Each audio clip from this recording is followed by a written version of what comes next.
Yeah, if she's busy, she won't be on because she does massage this hour of the night sometimes.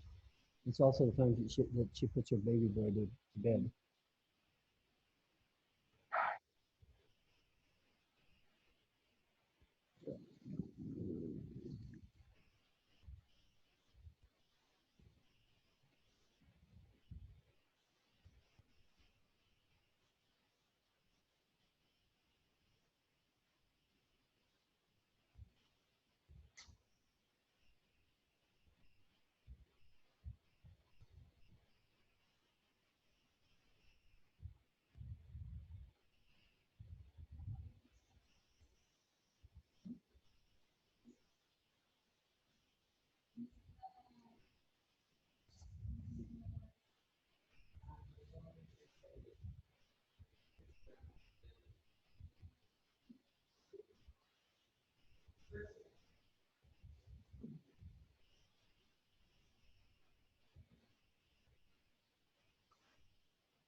What?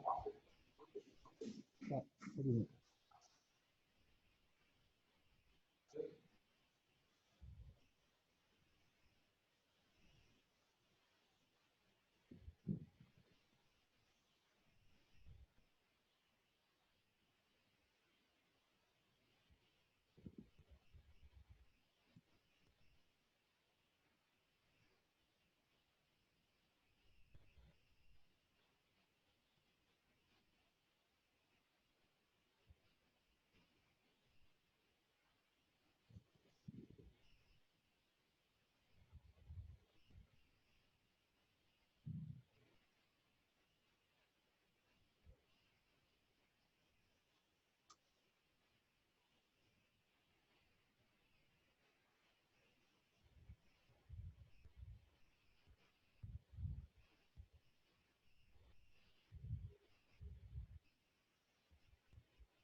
So you ready to start?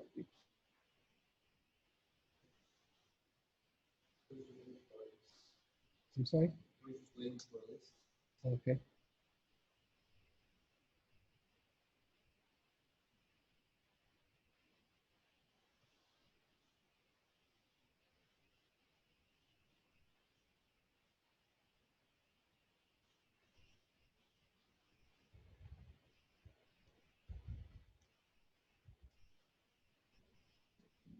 We're gonna start in 5 minutes.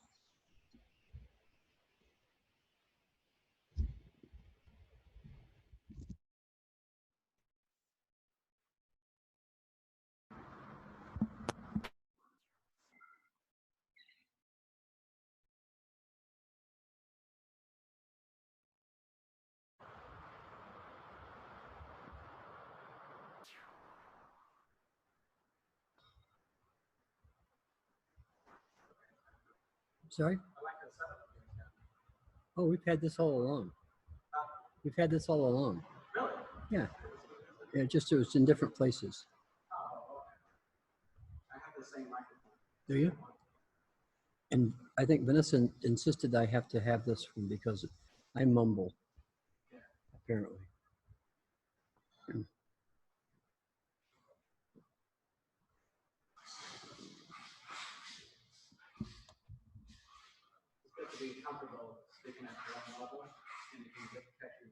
It's not that, it's that I forget.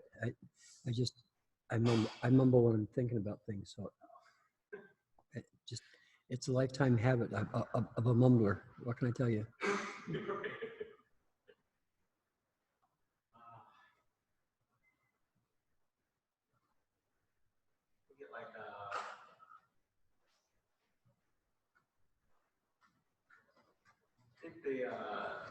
Think in front, you can gauge it, how far it is. It's mostly supposed to be closer, that little cover. Yeah, I have no idea. It just came with this thing, and I have no idea what it does. Okay, so if you know what it does, you can, when you talk on it, you can fix it the right way, okay? So welcome to session 2. We're gonna start the reading. In the province of the mind, what one believes to be true is true or becomes true within certain limits to be found experientially and experimentally. These limits are further beliefs to be transcended. In the mind, there are no limits.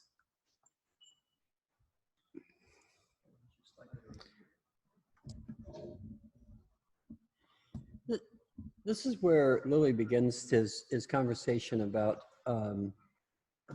what it is that thinking actually is, because thinking really is a set of limits for most people.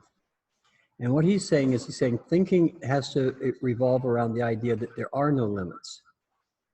Okay, that's just what he's trying to say. Saying, okay, look, there aren't any limits. At least when you think about it, you can do anything that you can decide to do, anything you can get agreement for. So within the province of the mind, there's no way to have limits. Okay, you can imagine anything. If you can imagine it, you can do it. Okay.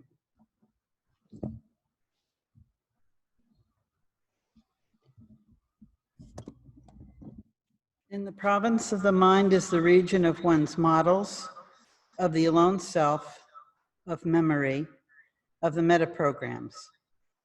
What of the region includes one's body or other bodies? Here there are definite limits.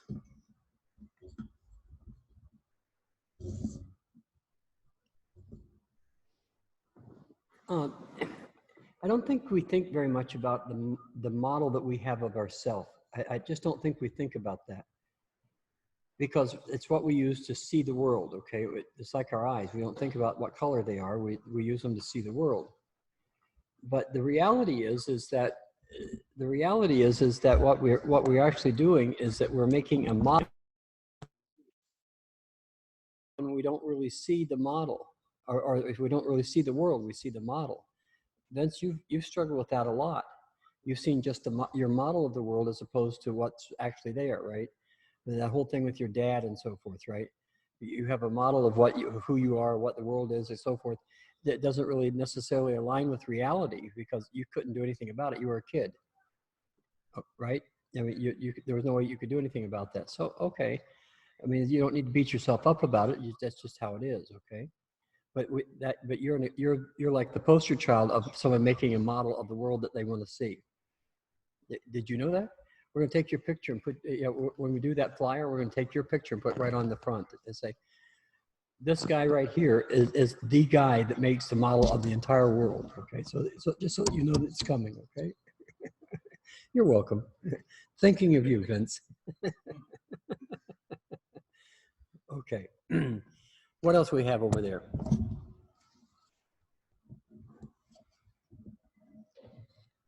In the network of bodies, one's own connected with others for bodily survival, procreation, creation, there is another kind of information. In the province of connected minds, what the network believes to be true either is true or becomes true within certain limits to be found experientially and experimentally. These limits are further beliefs to be transcended. In the network's mind, there are no limits, but once again, the bodies of the network housing the minds, the ground on which they rest, the planet's surface, impose definite limits. These limits are not to be found experientially and experimentally, agreed upon by special minds and communicated to the network. The results are called consensus science. It's also called consensus reality. Okay, look. This is an interesting concept and one that we all practice,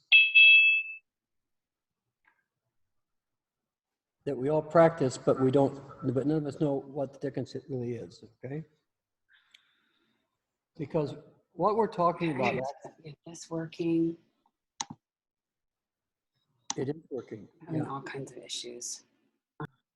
I don't think so. I think that you need to turn off your mic and you're doing fine. There you go. Okay. So we don't really think about that we're a network of connected minds when we're doing something. We just don't think about that. It's like the whole bunch of folks that are doing tank offices and crap up there up in the States. None of you guys pay attention to what it is that you're connected. You just don't do it. I mean, I'm not going to take your birthday away, but none of you do it. We've had a double of time getting people to see it here, even when I bitch about it every day. We all going in the same direction here, but everybody's got to come to grips with that idea that they have to do their part on the boat so the boat runs. Okay, because it's the collective mind makes things real. Just like that's the only way that things are made real, through the agreement of collective minds, whether it's 2 or 4 or 6 or 137. That 137 number is arbitrary. It could be more or less. It's true, it could be. Okay, so here's the thing. You don't do experimental and experiential in the external reality. In other words, I don't jump off the balcony to see whether or not it'll hurt me when I land. Okay, I just don't do that. I don't need to experiment there. I can take a look at that and say, no, if I jump off there, I'll break both my legs. And I like my legs, so I'm not going to do that. I don't have to go jump off to see. Okay. That's the thing about external reality is you don't have to experiment with it. It's fixed. It has certain rules that you can deal with. However, the internal reality is not fixed. And this is the point that Willie's trying to make. He's trying to say, okay, look, you got to really think about this, because when you believe something's real, that's internal reality. It's not necessarily external reality at all. External reality may not agree with internal reality big time, just for the record, okay? It's like we were talking this morning, whatever your trauma thingy is there that you're struggling with, It doesn't mean that it can't be overcome or you can't beat it back. It's that that's a reality that's going on just inside of you, right? But if we check on the external reality is no longer happening. Okay, so you can take comfort in that it's no longer happening. Okay, and that's a platform to stand so it doesn't necessarily affect you now. You stop and say, okay, that's a fear. It's a real fear for me, but it's not happening now. So maybe I can take a step forward. Okay, it's just that's how we do it. Okay, that's how I do it. I don't know how she does it. And so if I say we, I'm not including her. Okay, I'm not. Okay, what else we got over there, kid? I'm including you and I, but not Elise. The basic assumptions are as follows. 1, the human brain is assumed to be an immense biocomputer, several thousand of times larger than any constructed by man from non-biological components by 1965. The numbers of neurons in the human brain are variously estimated at 13 billion, 1.3 times 10 to the 10th, with approximately 5 times that many glial cells. Glial cells. This computer operates continuously throughout all of its parts and does literally millions of computations in parallel simultaneously. It has approximately 2 million visual inputs and 100,000 acoustic inputs. It is hard to compare the operations of such a magnificent computer to any artificial ones existing today because of its very advanced and sophisticated construction. Okay,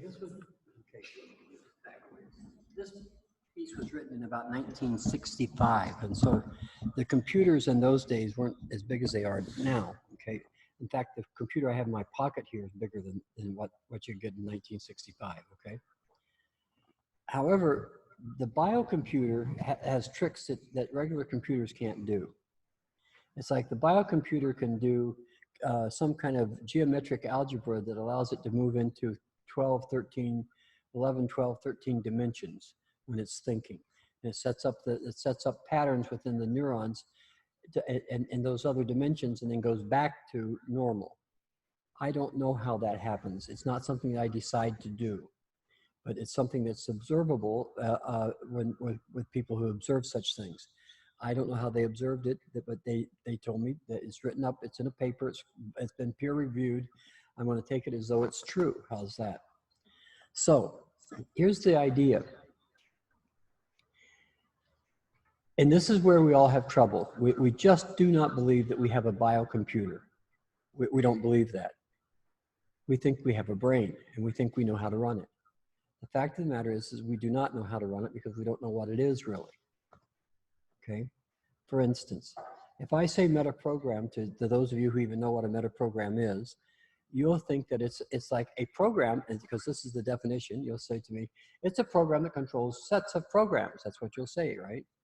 But you won't visualize it as though it's word processing working in all the apps on your computer. Or you won't visualize it as a word process. I mean, a spreadsheet having having all those cells working on your computer screen with if-thens behind them. Okay, you're not going to see that in terms of how a metaprogram works, although that's how a metaprogram works in your computer, including this one. Okay, graphics are in every damn app. Telephony is in voice over internet protocol is it's on every app, every single one. So the thing is that that's how metaprograms work. Those are all metaprograms. Okay, and so we've got to understand that this computer that we have doesn't work the way we think it does. It just doesn't. Okay, because it works more like this one here. And we don't know how this one works either. And, you know, sometimes we get well, you know, if I do this, it does that, right? Mostly. Okay, but we don't know what's on the inside making it go, we don't know where the sausage is being made in here. We're not part of the sausage making process. It's already made when we get it. It's like, we get sausage already made. And it's like, here, it's an iPhone. Does it have sausage? Oh yeah, it has sausage, okay. That's when you say like it's then programming happening in the background. You don't see it. No, absolutely not. You don't ever see, you don't see the color of your eyes either. Okay, because it's what we use to look at things, right? Okay, so now that we understand that, think about this. We have this, here we have this huge computer, and it's and it can do anything that it decides to do. And it says, but I'm limited just like in the external reality, and I can't do anything because mommy won't let me. Ah! That's a quote. Okay, that's precisely what we say. Well, a little different maybe, but it's right there. See, he says it just like that. It's the reason why he's laughing like that. But he says it all the time.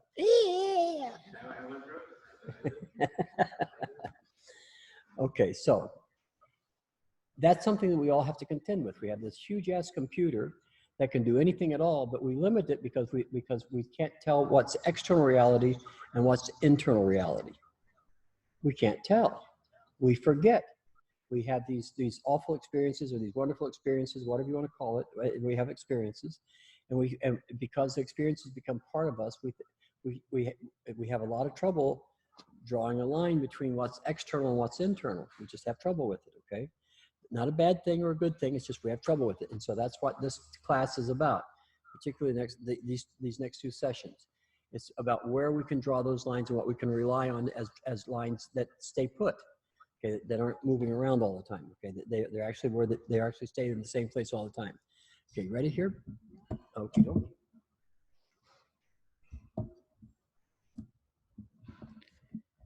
Certain properties of this computer are known, others are yet to be found.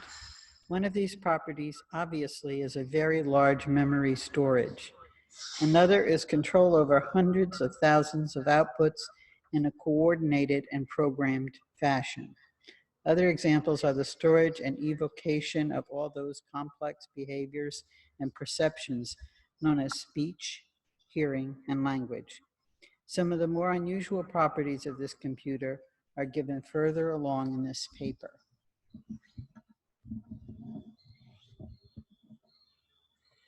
Okay, let's take a look here at what she's talking about, if we can.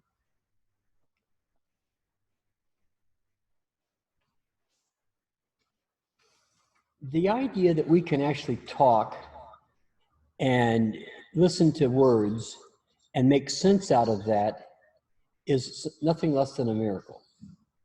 Computers can't do that. Okay, just regular old, I mean, this computer right here, it cannot speak for itself no matter what. I mean, it tries. You know, Siri tries to say things and she's as dumb as a rock.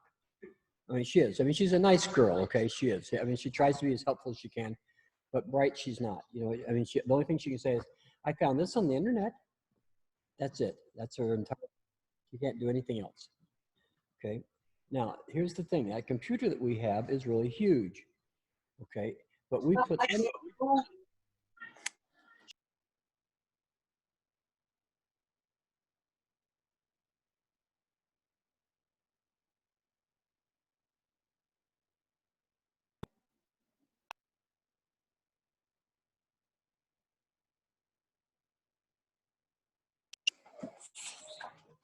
you jesty, Westy, right? I mean, that's not really true, is it? You're kidding me, right? Okay. Just for the record, you know, because you can do anything you want to. The question is whether you want to or not. That's it. Okay. It's not because you can't do it because you're not smart enough. It's not because you can't do it because you're not big enough. It's because you don't want to. That's fair enough. Okay. I'm good with not wanting to. I mean, I do. There's lots of things I don't want to do. Like, for instance, I have absolutely no desire at all to swim the English Channel. None. Okay. I don't like England. It rains there. And it's cold, damp, and ugly, and costly, expensive. I don't want to go there, okay? Because they speak English, but they don't speak Spanish, okay? So that who wants to go? And even English, they don't even know how to speak that either. Okay, but here's the thing. See, there are things I just don't have the things I just don't want to do, right? Doesn't mean I doesn't mean I couldn't prepare myself for it. It means I just don't want to go through the hassle of doing the damn thing. That's it. I mean, what do you get if you swim the English Channel besides cold and wet? I mean, there's not a lot else that you get for it, right? Because the water's cold and the water's wet, they tell me. At least the English water's wet. Maybe not, but I think so. Okay, but see, here's the problem with this, is that when I do what I want, most of the time I'm limiting myself. If I do what I'm afraid of, now then I'm doing something else. Now I'm going off into the unknown. See, I'm doing something I'm afraid of, and I can only learn from there. If I do what I always do, I can't learn a damn thing.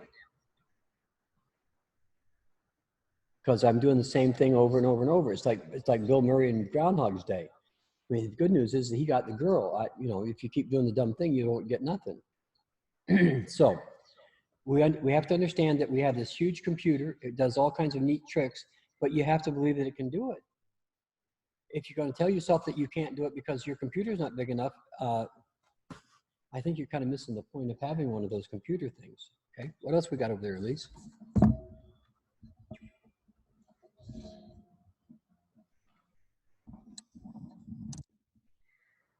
Certain programs are built in with the difficult to modify parts of the macro and micro structure of the brain itself. At the lowest possible level, such programs which are built in are those of feeding, eating, sex, avoidance and approach programs, certain kinds of fears, pains, etc.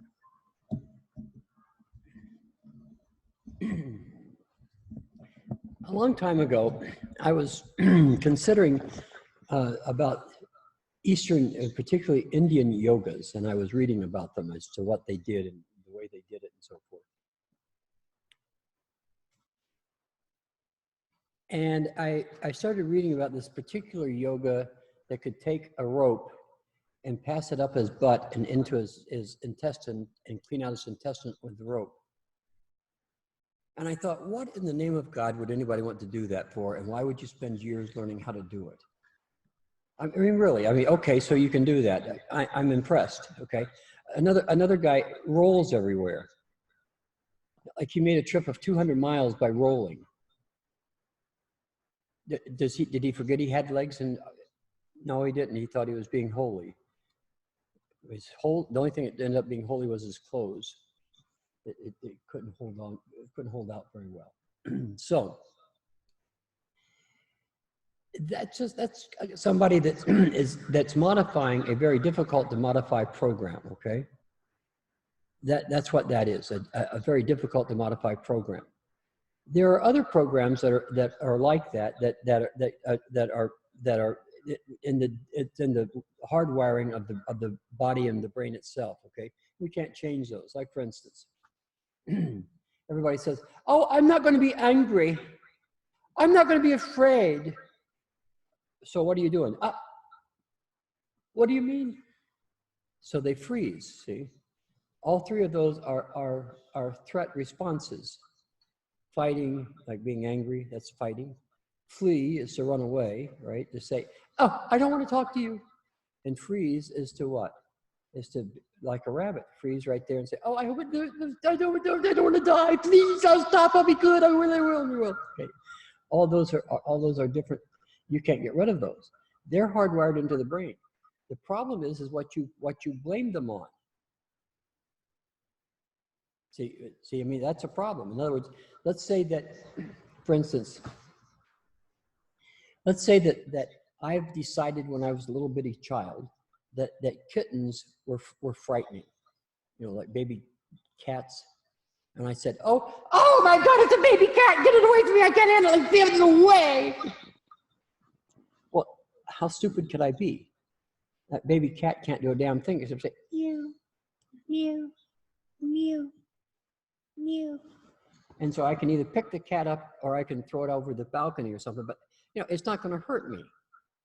But there are people that I'll guarantee you, there are people that say that they're afraid of things like baby cats. Now, that's not really true in the external reality, but they actually are afraid of it, okay? Now, we know that thing can be changed in a day.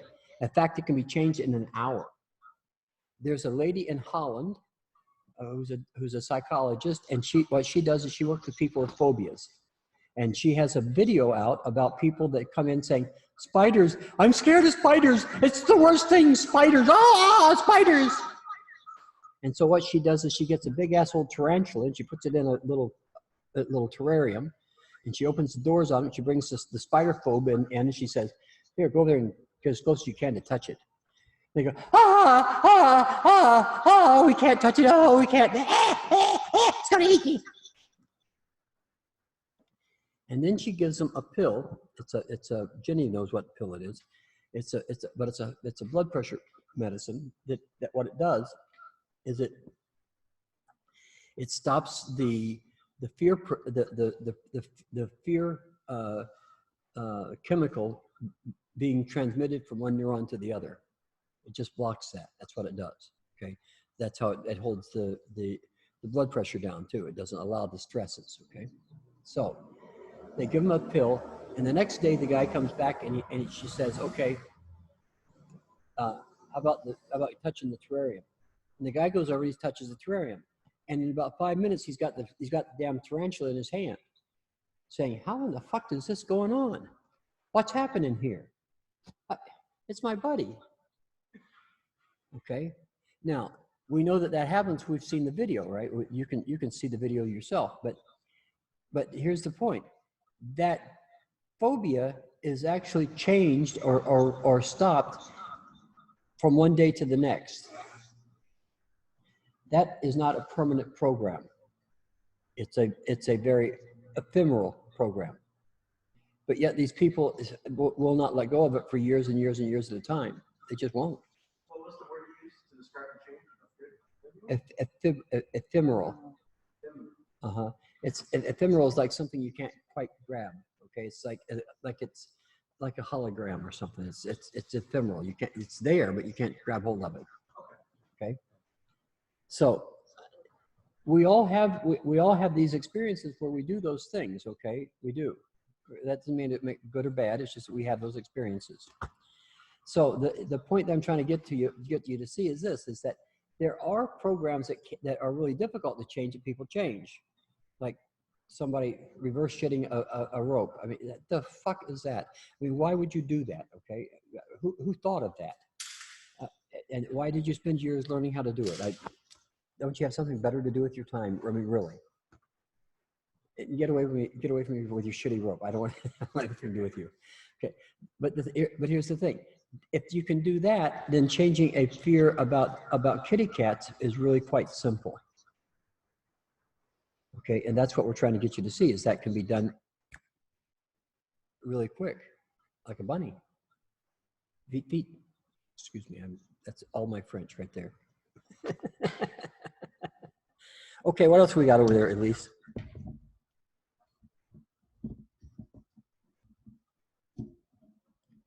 Programs vary in their permanence. Some are apparently evanescent and erasable. Others operate without apparent change for tens of years. Among the evanescent and erasable programs, one might categorize the ability to use visual projection in the service of one's thinking. One finds this ability with a very high incidence among children and a very low incidence among adults. An example of a program operating without change for tens of years, one can show handwriting over a long series of years to maintain its own unique patterns. Okay, I think this is fairly simple to understand, but there's two parts to this. When we're kids, we use visualization to think about things. We imagine stuff, in other words. We actually have a movie that we run in our mind, okay? We say, okay, how does this work? And we go visit those strange places even, and so forth, okay? And so the idea here is that what we're trying to get accomplished is we're trying to say, okay, why do we want to be in those places where we can't change anything when there's some programs that we don't want to change, like our handwriting. Once we get to a place where our handwriting is acceptable, we don't want to screw around with it because it took us forever to learn how to do it. That's the thing, right? So it stays the same year after year after year. Whereas something like imagining things, it can't really be accepted because you can't do that and drive. You can't do that and run a business. You have to pay attention to real things. And so we forget how to be imaginative as we get to be adults mostly, unless you're a pinchy gringo, and then you that's all you can do anyway. Just be imaginative. It's true, Vince. Okay, so the point that I'm trying to make with you guys here is this: is that look, these programs are not as hard to deal with as what you might think they are. There are ways to deal with them, and you can do it. You can actually do it, but you have to do it. You can't say, "Oh, I'm going to learn how." The people who tell me that stuff never do it, because there's no way to learn how. You either do it or not. You wrote the program, so you know how to erase the program. You know, you hit that little thing, that little arrow that goes back like that. That's all you click, and it goes back to where before that part was in there. At least that's what does my art program. It's the same thing in the mind, right? Hit the little, go back here. No, okay, maybe not. Okay, anyway, it's not difficult to change, guys. All right, this is the point. Okay, what else we got over there, Elise? You can take it around. Programs are acquirable throughout life. Apparently, no matter how old a person is, there is still a possibility of acquiring new habits. The difficulties of acquisition may increase with age, however. It is not too sure that this is correct. The problem may not be with acquiring programs so much as a decrease in the motivation for acquiring programs. Well, this one's fairly simple. You know, this is one of those things, you know, I'm too old to learn anything. You know, that usually starts happening about 22, 23 years old, somewhere in there. Okay, you know, sometimes a little later, sometimes a little earlier, depending. But we get to this place where we say, I'm too old. I can't learn nothing now. I learned everything there is. I can't learn nothing else. Well, that's not really true. You know, I'll give you for instance. What happens to that guy that says, I'm too old to learn anything, if he starts driving down his favorite route to go home after work one day, and there's an accident and everybody's being shuttled off to another street? He's got to learn a different way home, doesn't he? So he can actually learn how to do something new, I'll bet, if he wants to go home. Or he can sit right there and wait till the accident clears and the cops say, the fuck are you doing, dude? But anyway, it's true. That's what they do. They come out and say, the fuck are you doing? And so the thing is that the thing is that we learn things anyway. It's a matter of whether or not we're willing to learn it. That's it. It's just a matter of if we're willing to. And as long as we're willing to learn something, then we can change any program we want to. We can remember anything differently than what we originally remembered it as, for instance. So if we have a trauma, we don't have to remember that as a trauma. We could change the color of that trauma and make it a different color so it's more fun for us. In other words, if I like bubble gum, I'm going to paint all my traumas bubblegum color and go, because it pops all over my face, right? Because I like that, as opposed to making a chocolate color because who likes chocolate? Oh, it's terrible. Okay, maybe we'll make it strawberry. Okay, what? I had that kind of experience quite a bit when I was watching over my grandmother before I came over here. Uh-huh. Her son, my uncle, is around her quite a bit, and he kind of goes through like day to day of saying like, I can't really speak to my mom. She continues to do the same thing over and over again. Right. And okay, here's the problem for all you guys. If you're gonna do something real, it's gotta be intense. yeah, Reality is an intense event. Okay. If you don't believe that, if you don't believe me, give me a 2x4 and let me show you what reality feels like when I get back in the head of a 2x4. That's an intense feeling, right? But it's a real feeling. Okay. Now there are real feelings that are not as intense as that. Okay, that's true. But if you're going to have real feelings, or if you're going to have a real conversation or a real exchange of information, then you have to make it real. How important is it to make it real? Oh, well, then not to him. He didn't give a fuck. He just wanted to bitch about his mommy. Okay, well, I don't care about, I never give credit to self-inflicted wounds, dude. Somebody's gonna hurt themselves. That's, hey, go for it. I don't talk to cutters. I don't talk to any of those kind of people because there's no return in it. They're doing what they want. People say I can't. What they're actually saying is I won't. Okay, I got it. You don't want to do that? Don't do it. It's fine. If you want to be limited there, it's fine. I don't care. It's not my concern. It's yours. I'm telling you, you don't have to be limited there, but you can be limited as you want to be. That's okay. I'm not going to limit you not being limited. I think that made sense. Okay, what else we got, Elise?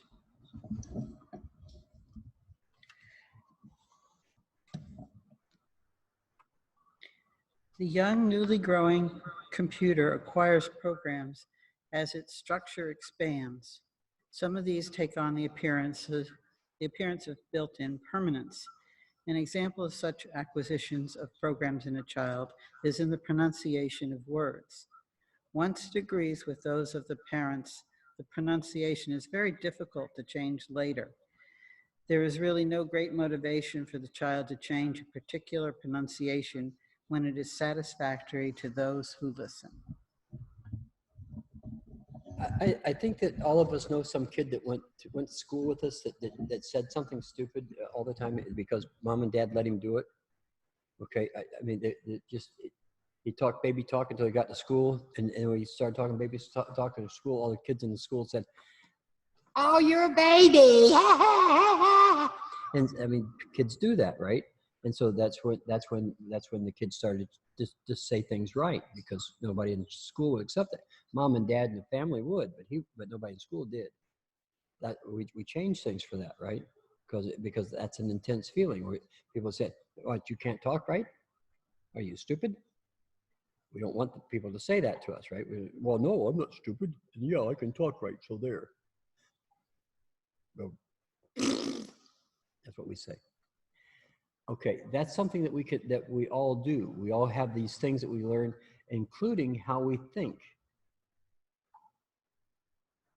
Vanessa showed me sent me a video a while ago of Luke, who's a little more than a year old now, was laying on a couch the same way his big sister, who's 16, almost 17, does. In other words, he'd lay on the couch with his, looking at the TV the same way she does. Okay, so he's a little like this big, and she's a little girl about that big, right? So the thing is that he's doing the same. He's learning how to do what his sister does. He's trying to copy that because that's how we learn stuff. Okay. Now, the thing is that he may find himself still doing that when he's 45. You may still think that watching TV from that position on the couch, laying down with your head up here on this with your hands under your chin, might be the way to watch TV for him. And he may not ever know why he did it. That's true for any of us. We all have things that we do like that. We don't know why we do it. The thing is that once we find out, they're surprising. Let me tell you a couple of them. Before my dad passed away, I went to see him for, I don't know, a couple weeks. And one of the things that we did is we went around and we did things that I had done with him as a kid. We went to get our hair cut together. We went driving to see relationships or in-laws and outlaws and all those kinds of things. We went to see deer and the old farm and all kinds of stuff like that. And one of the things we did is we went and stopped at a restaurant and we had lunch, okay? And after, when we got ready to pay, the girl started talking to us and she said, "Well, you guys have a nice day." Or she said, "How are you guys?" is what she said. And I said, "Well, I'm wonderful." And my dad said, "I'm beautiful." And we both said it at the same time. And I thought, oh, fuck, John, you are just like your dad, because it's true. Now, after he passed away, I didn't realize how bad that was until after he passed away, right? Now, you got to get this picture, right? Man's passed away. We've gone to the viewing. We've seen everything. They took him there to the cemetery. They buried him. We went back to his house, and there were aunts and uncles there that I hadn't seen for years, like 20 years, 30 years, maybe 40 years. I hadn't seen him. I walked in the house and two of them screamed. They said, "Ah!" Because they thought that I was my dad. Because I walk like my dad, I look like my dad, I wear glasses like my dad, I cut my hair like my dad. All that stuff, I don't think about it, right? I mean, I don't think about any of that stuff. But my aunt said, my God damn, this guy come back from the grave. Scared the hell out of him. Had a good time with that from then on. I could scare him then. You know, it was fun. What I'm trying to tell you about this is look, these are things that we all do. Really, we do. We all learn things from our parents that we can't see. And if we think that we're different than our parents, yeah, you're not. We're not different from our parents. We do the same damn stuff that they do in the same way that they do until we recognize it and change it. It's a fact. It's okay. Okay, it's how we learn stuff. It prepares us for life. It worked for them, so it must be okay. Nothing wrong with it, right? It worked for them.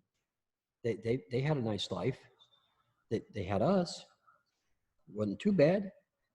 Okay, so if we stop and look at that, we say, okay, what they taught us, what we learned from them, wasn't what they thought they were teaching us. Probably what we learned from them is what we observed them doing. That's how computers work.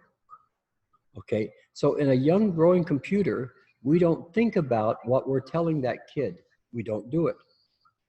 But the kid is learning from us all of the time at every level. Okay, so why wouldn't we be thinking about these children and what are they dealing with? Why wouldn't we be thinking about a 3-year-old learning how to go from a system of belief to a system of metaprogramming? Why wouldn't we want to think about a 7-year-old going from a system of metaprogramming to a system of programs? Why wouldn't we want to think about a 12 or 13-year-old as going from a system of feelings or programs to a system of logic? Because that's what happens. We do that. None of those levels work the same. What happens on my computer screen is way different than the app that I pull up there to look at my computer screen, that I see with my computer screen, which is way different than all the different parts of the meta programs that go together to make the app, which is way different than the operating system that supports all of that, which is our belief structure. We all have those same things as the computer does. We do. It's hierarchical the same way. Okay, what else? But we don't do that with children. We don't teach children that. We should. Jhon, yeah, I have a question. As we, for example, when is not talking with good pronunciation, and we don't push him to do it, and we make this effort to understand him, he's gonna keep doing or speaking badly. Okay? Da Vinci said it this way. Okay? What Da Vinci said is, he said, "He who does not oppose evil commands it to be done." Again, please. He who does not oppose evil commands it to be done. In other words, if we see somebody doing something stupid, and we listen, if we see somebody doing something stupid, okay, and we don't say, "Hey, you know, that's stupid," we're telling them to keep on being stupid. That's really what we're doing, because we're not saying, you know, that you're not pronouncing that right. We're not telling him the truth. No, we're not telling him he's not pronouncing it right. But is that the truth? Well, maybe, but we're saying in this society and this set of thoughts, we have to think about this thing this way. That, I mean, you can think about it differently. I mean, it's okay if you do. It's not, you're not anything wrong with it. But if you want to get ahead, you want to learn from this, then you got to think about this way, please. Okay, that's all we have to do, right? There's not a big thing or a bad thing, but we have to say that, or we're commanding it. We're telling them to keep on doing the dumb thing. If we say to a kid, "Oh, okay, yeah, that's close enough for water. You don't need to say water, really." We're not doing the kid a service. What we're doing is we're trying to make it easy for the kid instead of getting the kid prepared for the world to say water, really, Okay, learn how to say this. It's learning how to learn is part of the computer, part of having a programmatic higher cortex. Okay, that's the point. So learning how to learn is something we got to encourage our children to learn how to do. Right? We don't do that. We kiss their ass instead. We do that with everybody around us. We kiss their ass. That's the same when we feel somebody feels sorry for himself and we feel sorry for himself. It's even worse. Yeah, It's the same. that's right. Elise has made a living out of that. Okay, of saying, okay, here's the thing. I feel sorry for everybody. Why? Because I want somebody to feel sorry for me because I'm a poor pitiful pumpkin. I am, really I am. But she doesn't sing that part very well. You almost never hear it. She doesn't say, she doesn't like pumpkin, I think is the reason. She usually says that she's a poor pitiful sweet potato. She likes sweet potatoes, not pumpkins. See?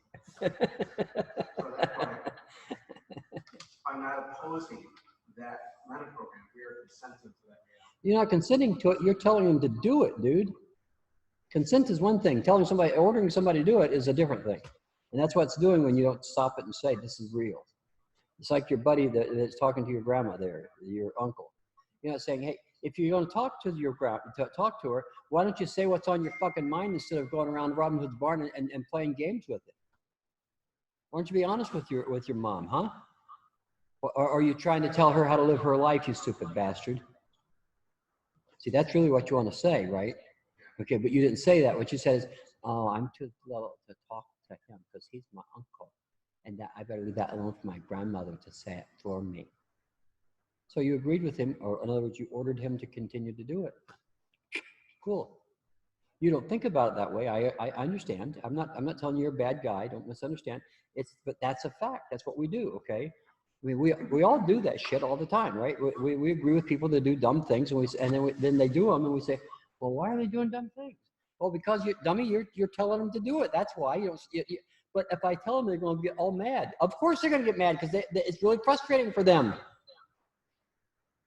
It is, when I talk to somebody about something that they're doing dumb, I'm not the first person to talk to them about it. Their mom did, their dad did, their Aunt Harriet did, their Uncle Charlie did, their grandma did, their great grandmother did.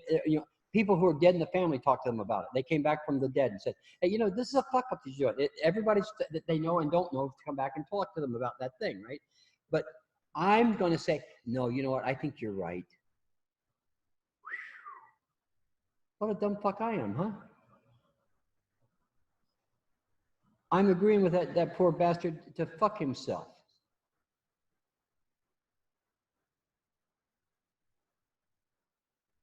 Okay, what else we got there? These are fun, aren't they? Oh, maybe not. I think they're fun.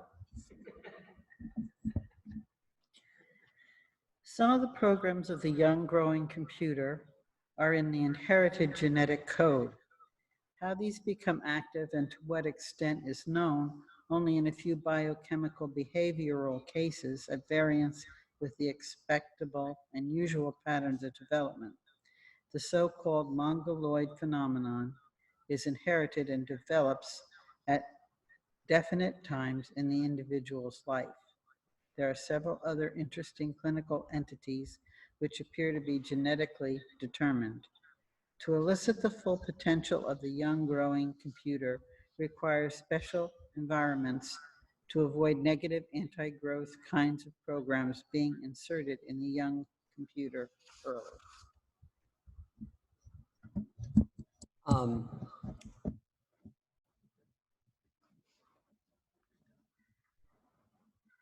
For anybody who's familiar with current U.S. politics, there's a program that's been inserted in a whole bunch of young growing computers of saying that I know because I've decided. Okay? It's a stupid program. It really is. It's just as stupid as it can be. I can't decide that I know. I can't. I can know. I can find out all the parts to the thing and know how I know, but I can't decide that I know. And that's what's going on with people. They're saying that they've decided that Joe Biden isn't the president.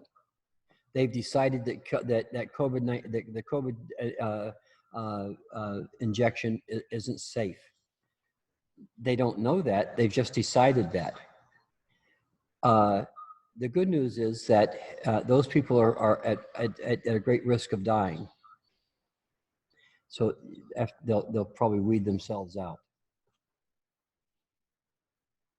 I mean, that's how stupid it is.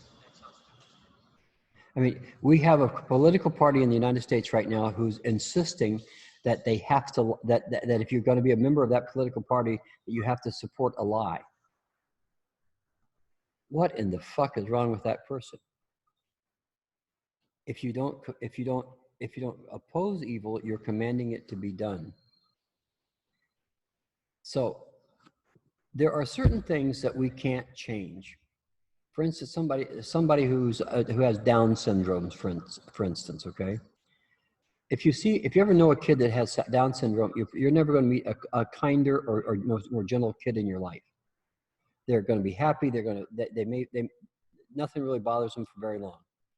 That's the nature of a Down syndrome kid. Okay, nothing bothers them. They're fairly happy all the time. They struggle with understanding stuff, but they're happy about things. Now, that's a chemical definition of life. Okay, and as a Down syndrome kid, it's a chemical reaction. That doesn't mean that there really is this thing that we say about people that they're smart or they're dumb or they're this or they're that. No, we all pretty much have the same size computer. It's what we do with it. It's what we were taught to do with it. It's what limits we have on that computer, because those limits are what we look at and say it's smart or dumb. We look at somebody that's limited. It says, "Oh, I can't read. I can't write. I can't take a crap by myself." Well, that's fine. I don't mind about any of those things, but you're limiting yourself. You can do all those things. You just don't know how. No, I can't do it. Great. Check. You're right. You can't do that. I'm glad to hear that now. Yeah. Why don't you run along and be careful, because anybody who can't do as many things as you can't do, the world's a dangerous place. Okay. What else we got, Elise?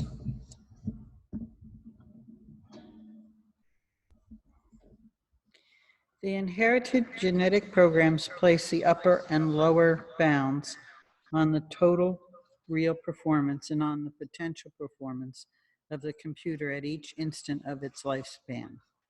Once again, we are assuming that the best environment is presented to the young organism at each part of its lifespan.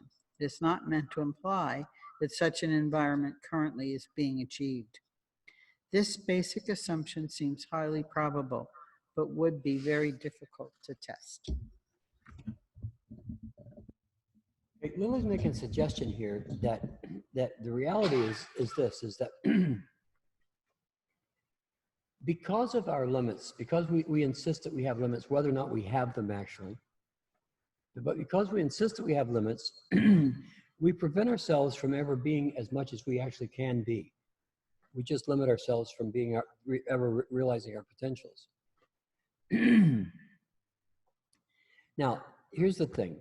There are some people who are genetically predisposed to do things, like Michael Phelps can swim. Okay, I mean, the guy's got 20 gold medals, so he can swim. I think he can swim. Okay, I don't know about anybody else, but I think he can. When you get a gold medal in Olympics and that many, I think you can swim. Okay, I'm not sure.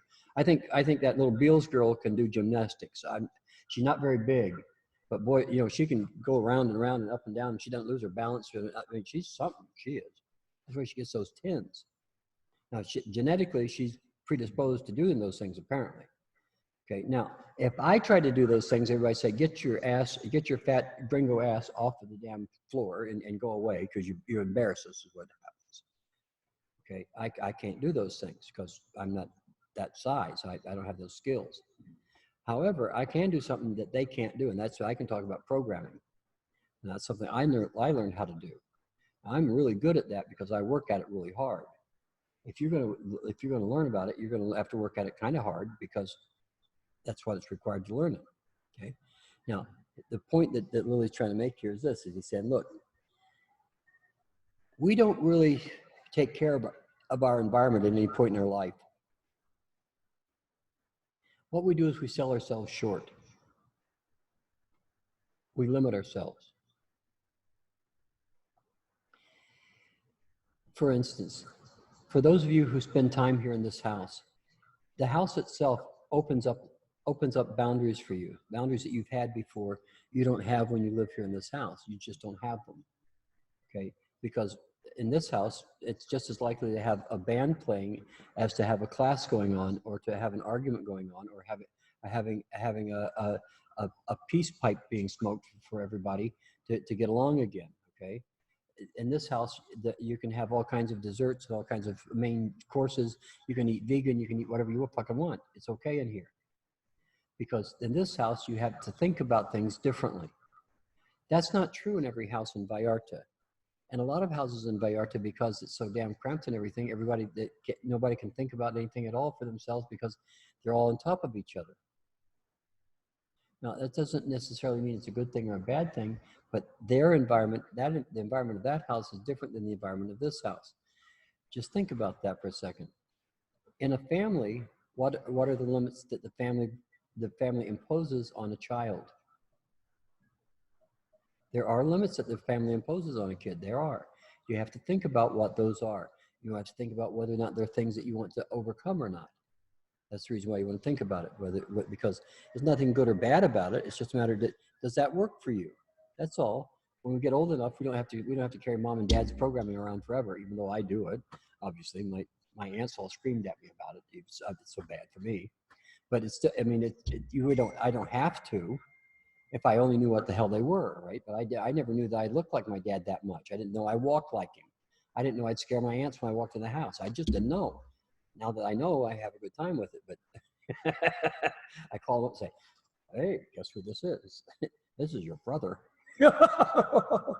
I'm back from the dead again." And they say, "Johnny, stop that. You're scaring me again, you motherfucker." They do. They all tell me that. Okay, what else we got over here?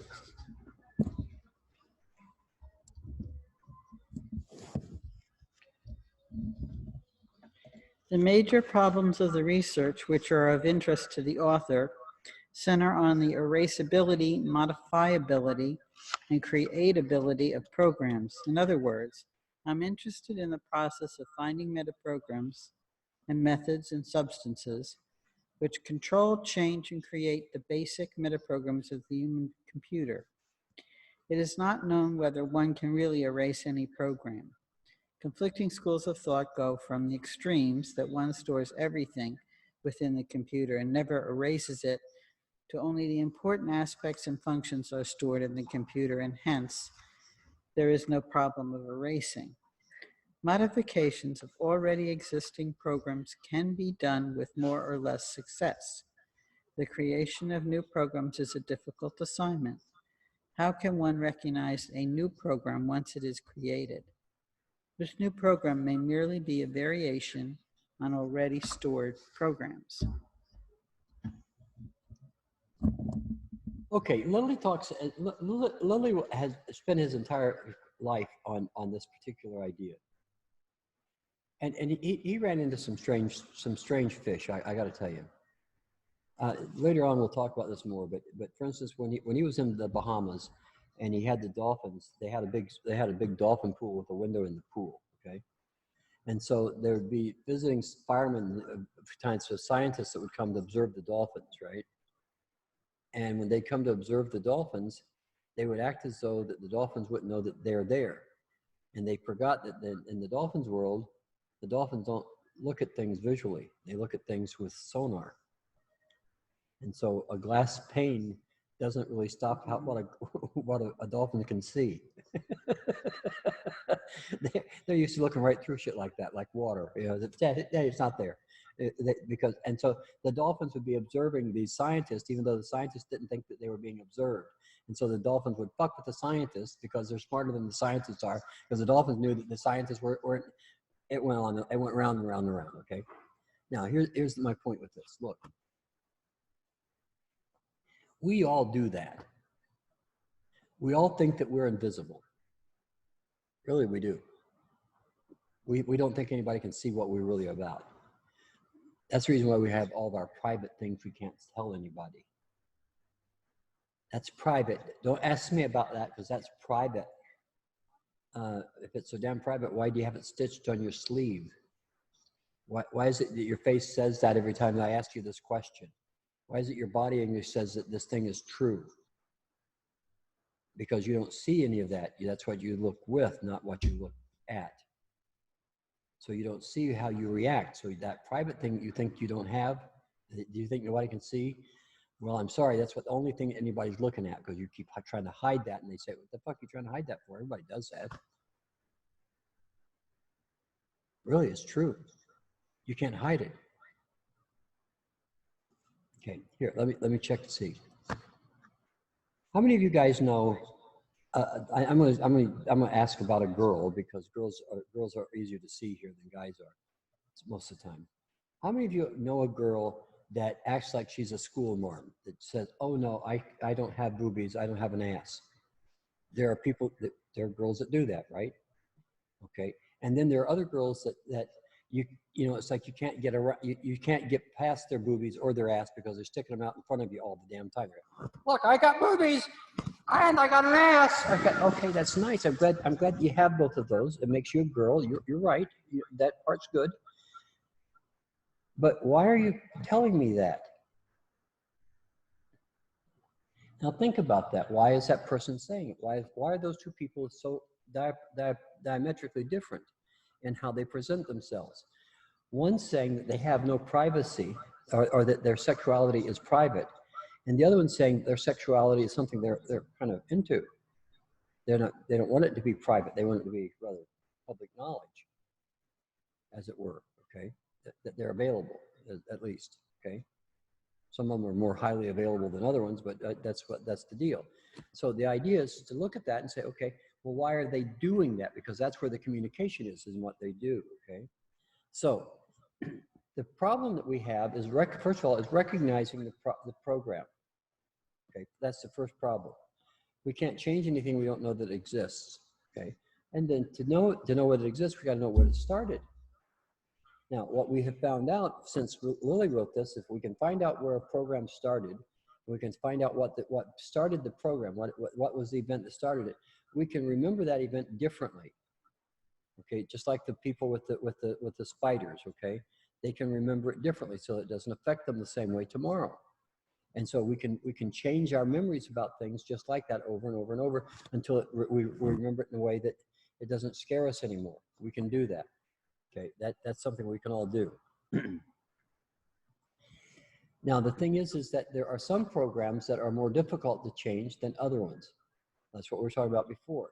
I mean, there are guys that can, really, there's these yogas that do strange things with rope. You know, it's like, dude, that's a kink. You know, I don't care what you want to call it, but that's kinky from my perspective. Okay, you know, water melts your butter, but okay, dude, yay. Okay, but the thing is, I'm trying to tell you is that's a program that's hard to modify, but this guy can do it, right? So if he can do it, anybody can do it.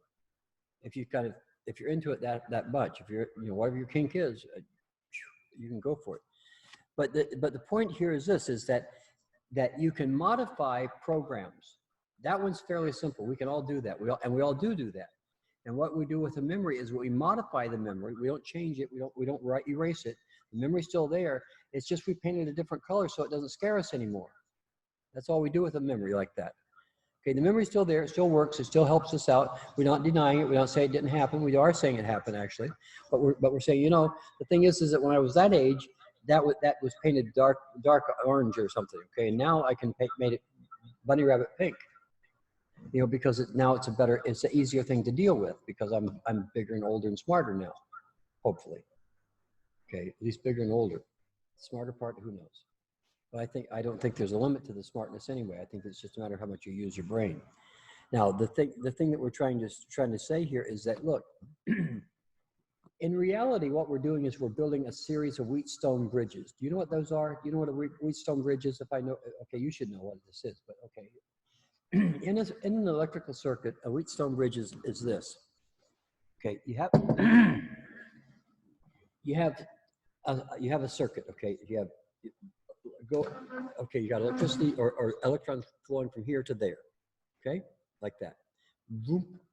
And so what you do is you put you put a resistor here in this leg of the circuit, okay? You put a resistor in there. And that resistor is there to do something in particular. But if that resistor doesn't work right and it stops the energy from flowing, then what you can do is you can come over here and you can put another circuit in over here without a resistor. And the electricity will flow through this area over here with a lower or a lower resistor or a no resistor rather than the one with the resistor. That's the reason why if you paint the memory a different color, you'll remember it with a different color because it's less resistance. You see? And our brain works just like any other electrical circuit in that regard. It's essentially electrical circuits. So if we call it a different color or a different flavor, if you want to call it flavors maybe, or a different food type if you want to do that, monochromic food as opposed to the colorful food as an example. You could do all kinds of different things of that nature to change the meaning of or the import of that memory for you, okay? And if you change the import of the memory, then you've actually changed how the memory affects you to be more or less positive. So you can modify it to be more effective for you. You can use that memory any way you want to. There's no law that says, I'm going to remember it the way it actually happened. No, you don't. Nobody fucking remembers anything the way it actually happened. You know, you do not. I don't give a damn what you're telling me. That does not happen. The best we can do is remember what we think happened. Okay, that's the reason why eyewitnesses in a court case, something like 60% of eyewitness accounts are false. What? Eyewitness, when somebody says, this is the man, this is the bad man right here, he's the one. More than 60% of the time, that's not true. It's amazing because memory doesn't work that well for us. We think it's infallible, but it isn't. Now, there are certain people where memory is permanent. For instance, in the same memory hackers video that we were talking about earlier, well, there's a kid that they report on. This kid can't forget anything. He just can't forget it. And so he remembers the good things and the bad things all the time. Now, if he knew how to change the memory, he could, but for this particular young man, he can't change how the memory looks. It's all the same. So, for instance, if his dad says, what's the date that I brought your puppy dog home? It was 5 years ago, but he can remember the date. And not only that, was dad ate for lunch, ate for dinner the night before. He can remember all those kinds of things. They ask him, when did Bin Laden die? Well, it was May 2nd in Pakistan and May 1st in the United States. Come on, how the fuck do you remember shit like that? This kid remember it. I mean, he just doesn't miss. He remembers all that kind of stuff. After 7 years old, he remembers everything that happened in his life. Now, we all probably do that, but he's aware of it. We're not. That's a gift to us because we can change our memories more easier than he can. Okay, what else we got here? I'll stay on this memory thing for hours if you let me. So don't.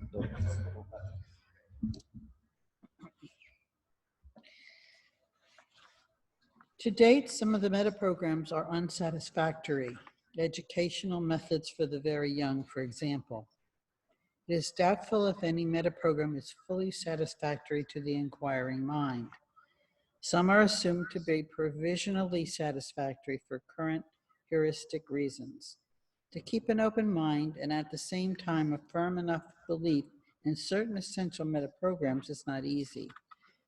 In a sense, we are all victims of the previous meta programs which have been laid down by other humans long before us.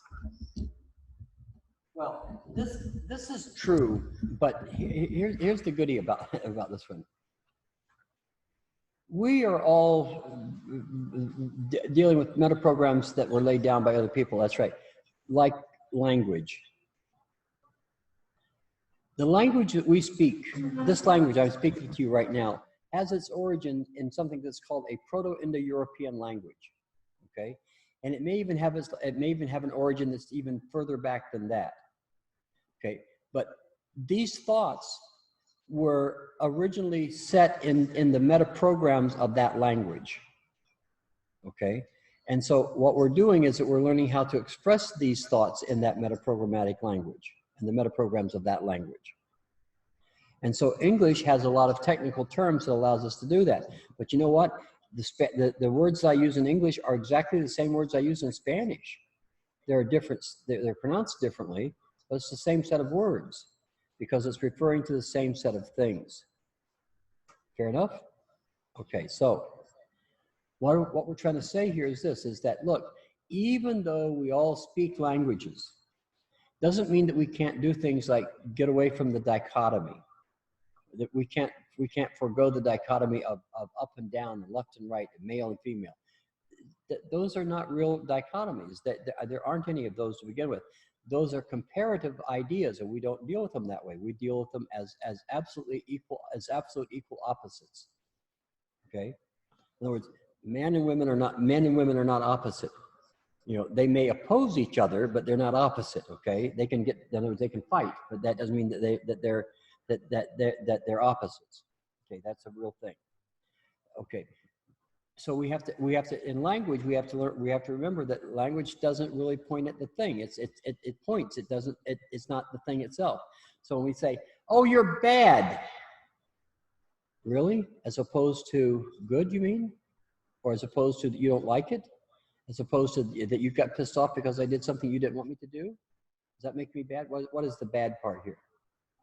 Okay, all of these are actual real questions, but bad doesn't mean anything. I mean, here, for instance, is a hooker good or is a hooker bad? You know, ladies of the night, are they good or bad? Well, it depends. If they're good, if they're really, really good, that means that they're really, really bad. It's true. I mean, who wants a good hooker? You know, I mean, unless she's really bad, right? You know, I mean, it doesn't make the mind boggles, right? Okay, here's another one. You know, when a lion goes down to the Serengeti Super and he buys a side of gazelle, and he brings it back to the pride, is he being a good lion or a bad lion? Well, it's a point of view kind of thing, right? Gazelles don't like lions worth a damn for that stuff because, you know, they're bad, obviously, to gazelles.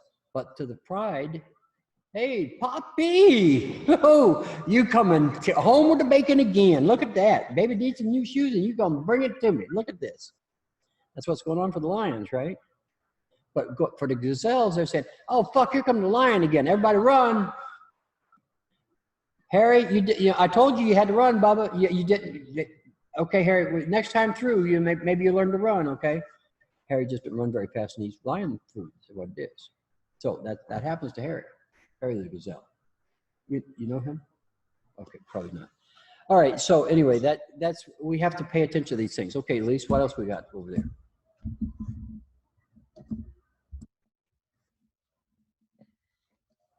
The human computer has general purpose properties within its limits.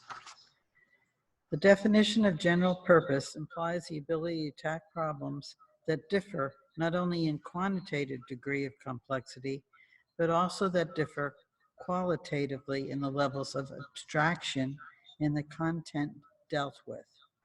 One can shift rapidly one's mind and its attention from one area of human activity to another with very little delay in the reprogramming of oneself to the new activity.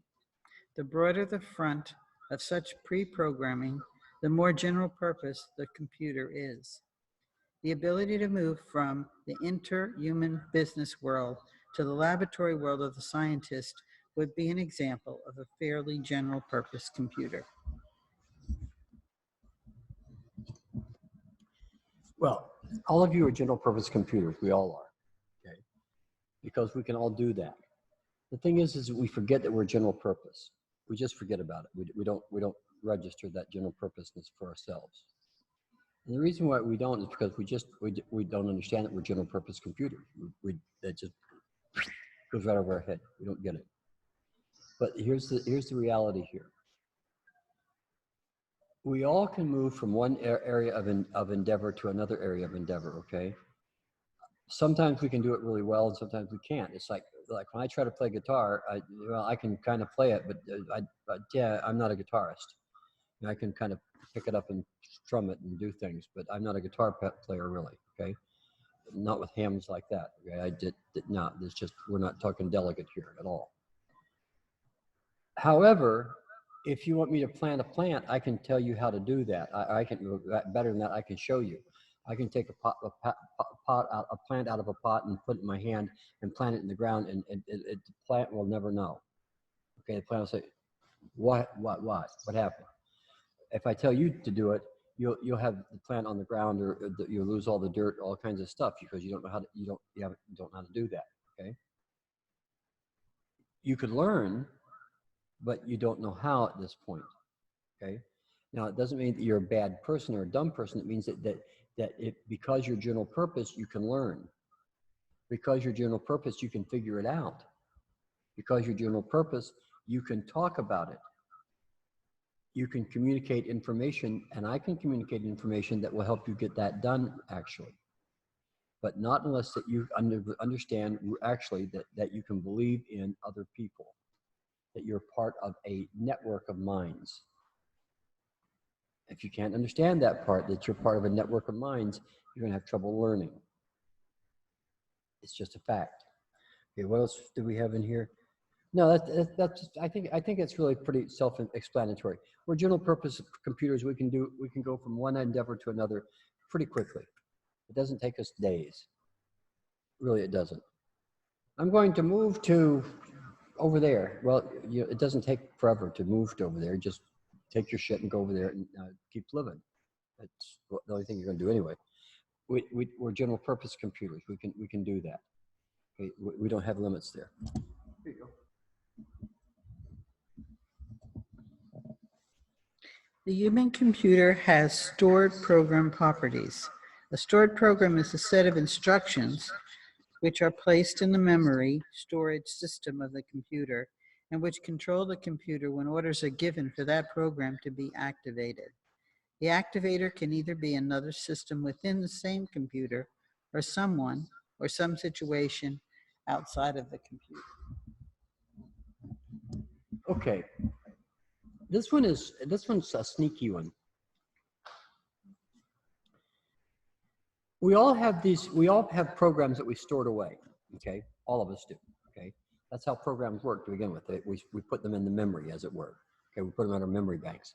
Even though we don't realize that's what we did, that's what we do. We had the experience, we remember it, we remember how we reacted to it, etc. Okay, that's the deal. Okay. Now the thing is that there are triggers that stimulate or set that program in motion. Okay, for instance, this is a girl thing. Oh, you're speaking too loud to me. I don't want to listen. You think they said that to their daddy? I'm pretty sure. They said exactly the same thing to daddy. You're talking mean to me. I don't like that. You stop it, you bad man. That happens. Okay, we all do that. It's okay. You don't need to beat ourselves up about it. We just do it. Okay. We need to understand that we do it, though, right? Doesn't mean that we're bad. Just means that we do that shit. Okay, I did it. You do it. Everybody does it because we start there.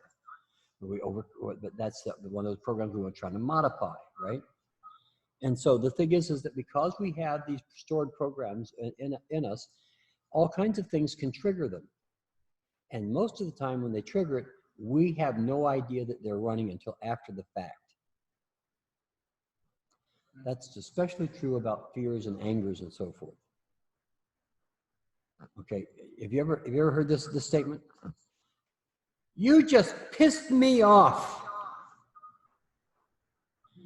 Yeah? How did that happen?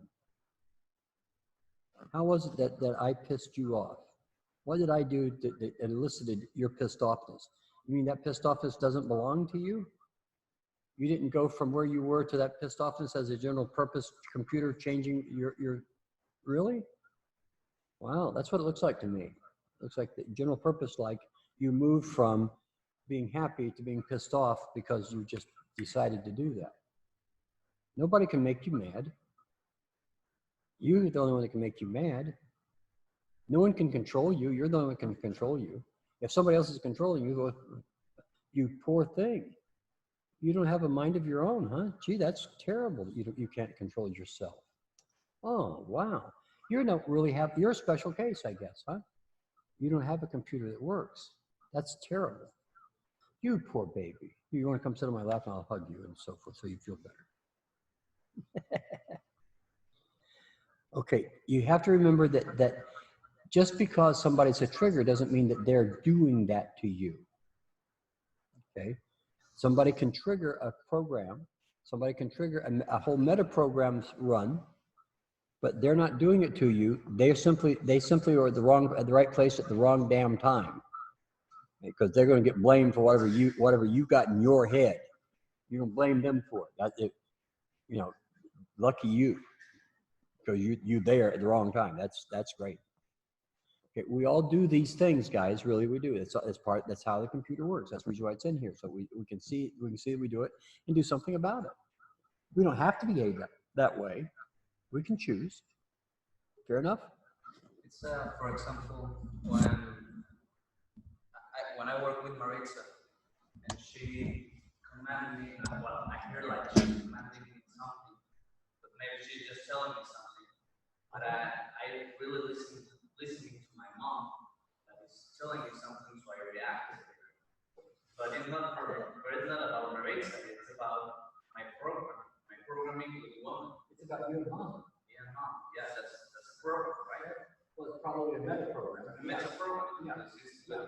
But you got to think about this. It's a meta program because it shows up in lots and lots and lots of places. It's not just it's not a straight line of events, right? Yeah. It's a scatter shot of events. Okay? It's everything we fucking do. Everything. It's a meta program is everything. It's like boys and women have protocol. It's everywhere. Okay. Okay, what else we got over there, Elise? This is it. The human computer has general purpose properties within its limits. Do we do that? Yeah, 13. There we go. The human computer within limits yet to be defined has self-programming properties and other person's programming properties. This assumption follows naturally from the previous one, but brings in the system within the mind, which operate at one level of abstraction above that of a programming, as shown in figure. Do we have that? We don't have that. One literally has to talk about self-metaprogramming as well as self-programming. This does not imply that the whole computer can be thought of as the self. Only small portions of the system operating at a given instant are taken up by the self-metaprograms. In other words, there has to be room for the huge store of programs themselves, of already built-in circuitry for instinctual processes, etc. All of these exist in addition to others, leaving only a portion of the circuitry available for the self-metaprograms.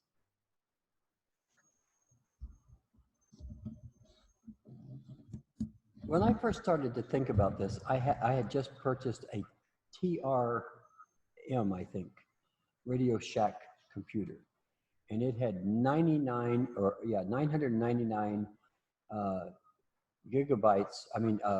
kilobytes of storage. Do you know what you can do with 999 kilobytes of storage? Nothing. You can write like 3 or 4 or 5 sentences, and then if you don't realize that you need to stop and save it, you lose it all, and you get to do it again. And it goes on like that all day, and after a while you're knocking the keys off the keyboard because you pissed off at the son of a bitch because you having to keep doing the same thing, and it won't remember. It doesn't have enough memory to hold anything, right? That's the same thing that this is talking about. Okay, look, when you get a new download on your iPhone or on your laptop or whatever you got, it's going to take up a certain amount of memory space in your hard drive, right? It's just going to take it up because that's what it does, right? But generally speaking, when they download something like that, they take up more space, but they make the other space more efficient. Well, that doesn't mean that we can't do the same thing in our own brain. We can make our thinking more efficient constantly by adjusting it. We can do that, just like it does in the computer. But the thing is that, well, here's another one.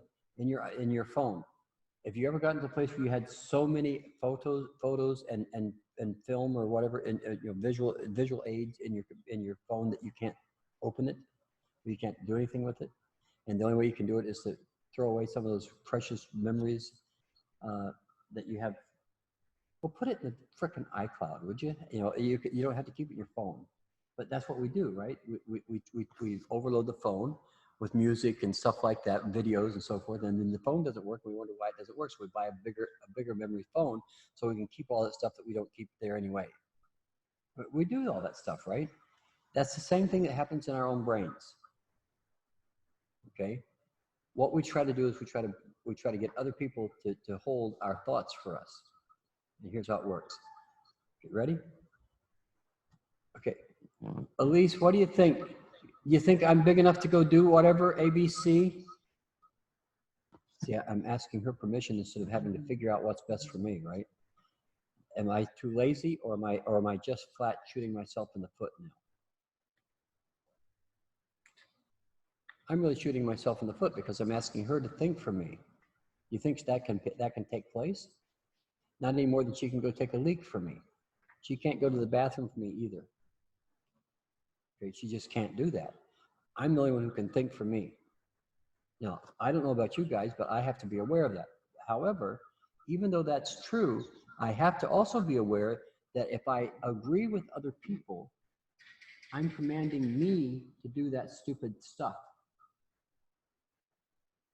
I'm commanding me. So here I am, I'm sitting here, and here comes somebody from the tank down here, and they say, oh, I didn't really have a good float because I was thinking about these bad things and I was really scared. And they talk about it like it's real. Now, if I say, oh, you poor thing, I'm agreeing with them that that thing that they're talking about is real, when I know already that it isn't real, that's something they had to make up, because guess what? There's no moving parts in the tank. I've checked over and over and over. There's nothing in there that moves except us. We're the only thing that moves in there. The other thing is this, is that, the tank really doesn't do anything to you. It's inert.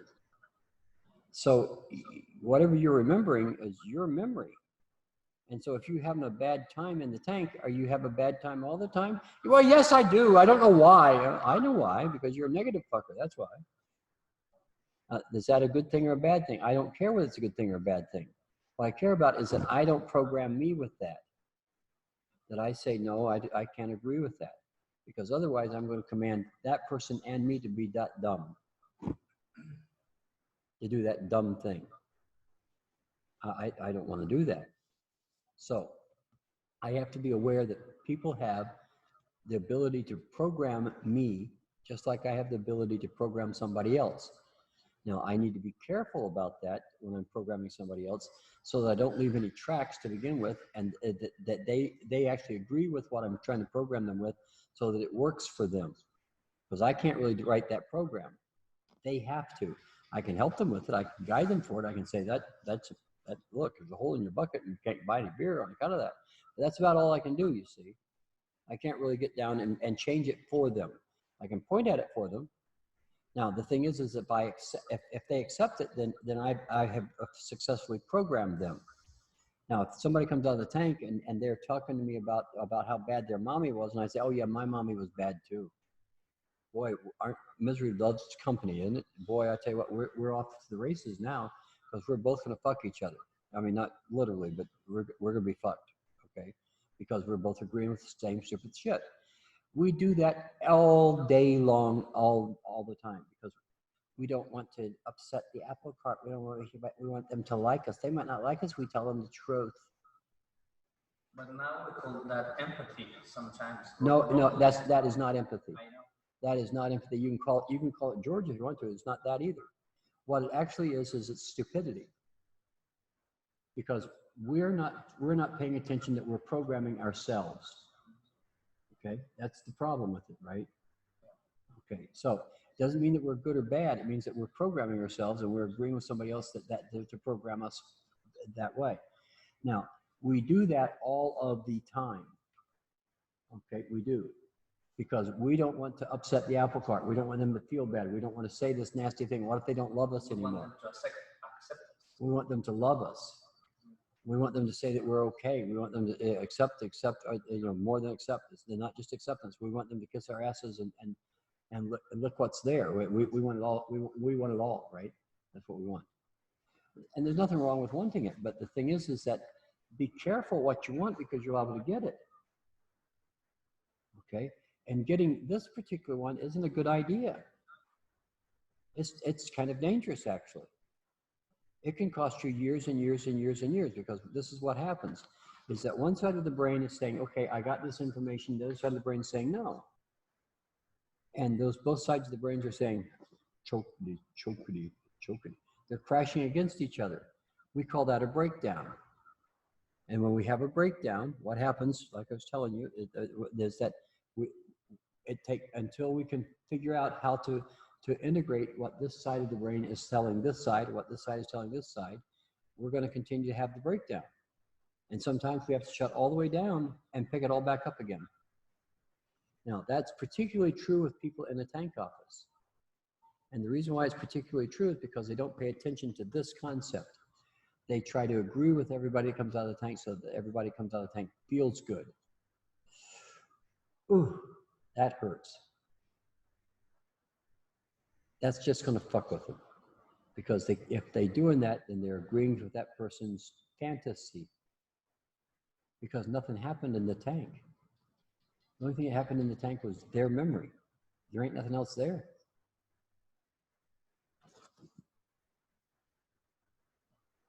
It's fact, Jack. Okay, what else we got, Elises?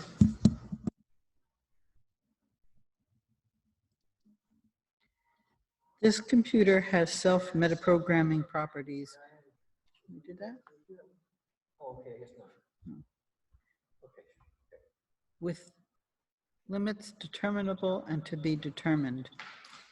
Self-metaprogramming is done consciously in meta-command language.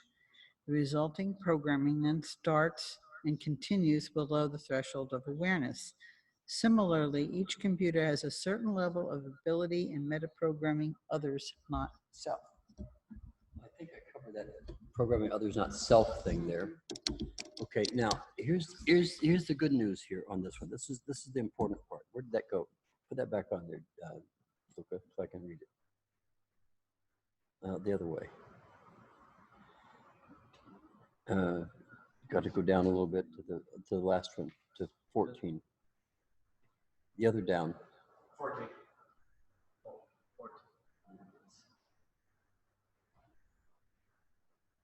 There you go.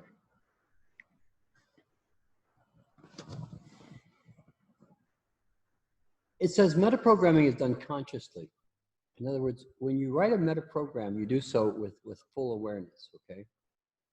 But you've got to remember that a metaprogram is a series of control mechanisms with if-then properties and so forth that start in one part of in one program, but extends into one metaprogram that extends out into all of the programs.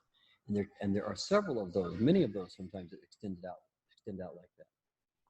Now, we can show other people how that works in us, and we can also see how other people use it so that we can use it the same way. It's called learning to learn, actually. But the idea here is that you have to be aware that that takes place. It's not a good thing or a bad thing. It's just it's a thing that happens, okay? Is that we all have these programs, that the meta programs actually, that show up in all kinds of our apps, okay? All kinds of things like, that guy pisses me off. I don't like that subject. I don't like that color. I like chocolate, not strawberry. Okay. I like Ben and Jerry's. I don't like dryers. Okay. All those kinds of things. Okay. All those things are ideas that we've decided on, and they're not based on anything necessarily real, other than that we've decided that internal reality is really something that exists in the external reality, and we're fucking ourselves with it. That's all. Does anybody do that besides us? Everybody does it. Really, everybody does this. We all fuck ourselves. Okay? Now, here's the goodie here. When you write a meta program, once you put it in gear, once you pull the string and it goes running out across the floor. It's like remember those toys that you pull the string and you let go and they go across the floor, right? That's how this is, okay? Once you pull the string on a meta program, you don't think about it anymore. You don't know how many times I've said to people, you know, you're doing this thing. And they say, no, I'm not. I'm watching you do it. Oh, no, I'm not doing that thing. Was it you just now that said this and did that? Yep. Yeah, I did. Then that's the thing I'm talking to you about, isn't it? Oh, but that's not that thing. Well, it is that thing. I'm looking at it right here. We can't see those things that we do. They happen below the level of consciousness. Meta programs, in other words, when Lionel Messi makes a goal, he doesn't make the goal because he's thinking about it. He makes the goal because his whole body says, kick the ball now, stupid. Okay, and it all happens like magic because that's what it actually is. It's a magical part of our existence that we can learn how to learn to the point that we don't have to think about it. Isn't that nice? Because when we have to take the time to think about it, we're going to fuck it up because it takes too long. We'll never make a goal like that. Yeah. Shall I kick it? How about now? Are they angled at it? No, we can't make all these calculations. It's got to all be there. We've got to have done it so many times. It's an automatic kick, right? It doesn't make any difference what we're doing, whether it's playing music, whether it's walking across the floor, whether it's reading a book, whether it's driving a car. All those things take place in a place other than consciousness. Okay, consciousness can pay attention, but after the fact. Consciousness can say, "Oh, look what I did! I just did that. Look at that. That's am I something or what?" But consciousness doesn't have anything to do with the actual activity. It was pre-programmed and it ran automatically. That's how metaprograms, all of the metaprograms are. Okay, well, don't take my word for it. Okay, go ahead.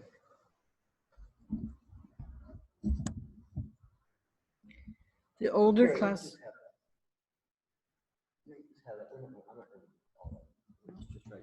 Okay, look, the next 2 or 3 parts here are what it's about really is it's saying, okay, look, there are different classifications that we use for thought.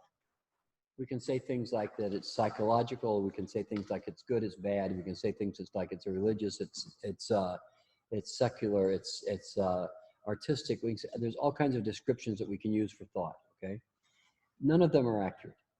They all have colors. Okay, there's nothing wrong with them, but it's rather like a caveman looking down into a well, saying, "This is my thought." Okay, he can't see because of the depth of the well. He can't see what the thought is or where it exactly exists. However, if we can cut that well in half and look at the side view, we can see exactly where that's taking place, right? Okay, what programming does is it takes all this mumbo jumbo wives' tale stuff out of thought.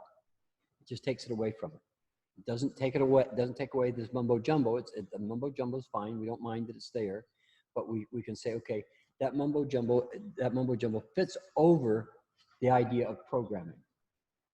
Okay, programming is what we're doing, and we can define it as religious. We can define it as smart. We can define it as educated. We can define it as proper. We can define it as English. We can define it as French. Even we can define it worse than everything. We can define it as German, or even worse, Slavic. Oh my God.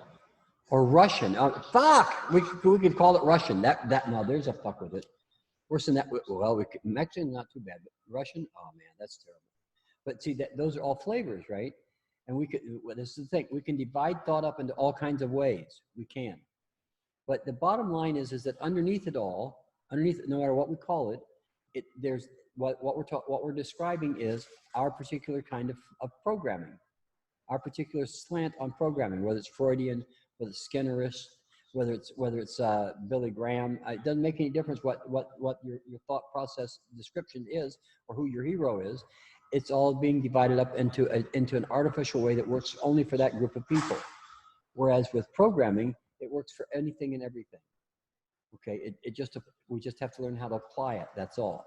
And so that's what his point is for those next three assumptions. Okay, that there's all kinds of divisions of thought. Doesn't mean anything particular other than there are all kinds of divisions of thought. That's it. We can give credence to all those different kinds of divisions.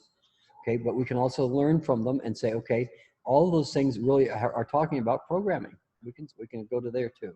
Yeah, exactly. Okay, so I'm sure that there's questions and everything, but Luca's going to send out questions and notes and so forth, so everybody can kind of keep up with it this week. Okay, and then next week, what we're going to do is go over the next, 17 of these assumptions. Okay, this first group is the beginning, and we're going to finish this list off next week. Okay, but if I try to finish it off tonight, we'll be here until about 3 o'clock in the morning. And you guys don't want to do that, do you? Good, because I don't either. I like you all and everything, but I don't spend that much time with you. Okay. All of you guys are nice guys and everything, but there are limits. Okay, and this is the limit. We're going to end the class here, so I don't bore everybody slap to death. See, I'll be talking about this for hours, and you guys will go.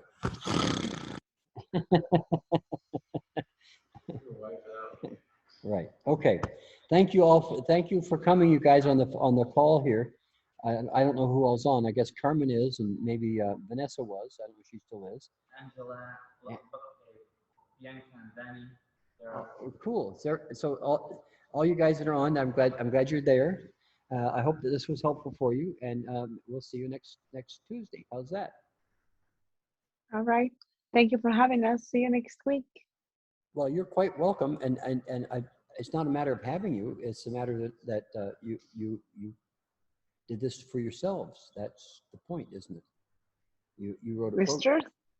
You wrote a program, and then poof, there you are. Thank you.